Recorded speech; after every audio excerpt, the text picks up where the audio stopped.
করতে হবে। আমরা পরিবেশ দীর্ঘক্ষণ থাকার মতো আমাদের মানসিকতা। হাতে আলু, মাথায় আলু, আলুর উপর শুয়ে পড়েছেন কয়েকজন। তাদেরও হাতে আলু, কারো হাতে পা প্লাকার্ড। তাদের ঘিরে আছেন অন্য আলু চাষি ও ব্যবসায়ীরা। মাইকে বলা হচ্ছে, অবরোধ সফল হোক।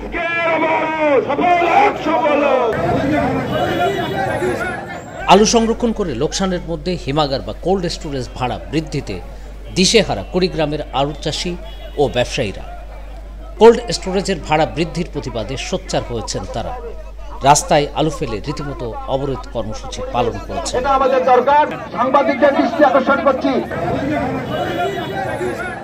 8 জুলাই মঙ্গলবার কুড়িগ্রাম সদর উপজেলার কাঁঠালবাড়ি বাজারে রাস্তায় আলু ফেলে অবরোধ কর্মসূচি পালন করা হয়। এতে প্রায় 1.5 ঘন্টা বন্ধ থাকে কুড়িগ্রাম রংপুর সড়কে যান চলাচল।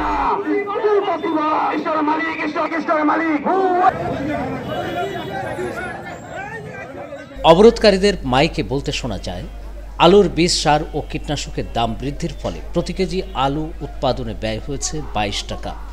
বর্তমানে প্রতি কেজি আলুতে হিমাগার ভাড়া ধরা হয়েছে 6 টাকা 75 পয়সা। সব মিলে কেজিতে দাম পড়ছে 29 টাকা। তবে বর্তমানে বাজার দর খুবই খারাপ। আলু বিক্রি হচ্ছে মাত্র 15 টাকা কেজি দরে। এতে প্রতি কেজি আলুতে লোকসান গুনতে হচ্ছে 14 টাকা করে।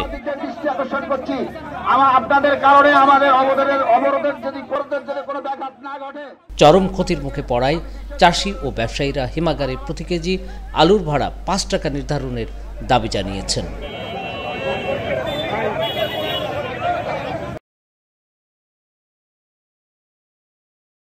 ওয়ালটন এখন দেশের সীমানা পেরিয়ে পৌঁছে গিয়েছে 50টিরও বেশি দেশে। ওয়ালটন, ঘরে ঘরে বিশ্বজুড়ে।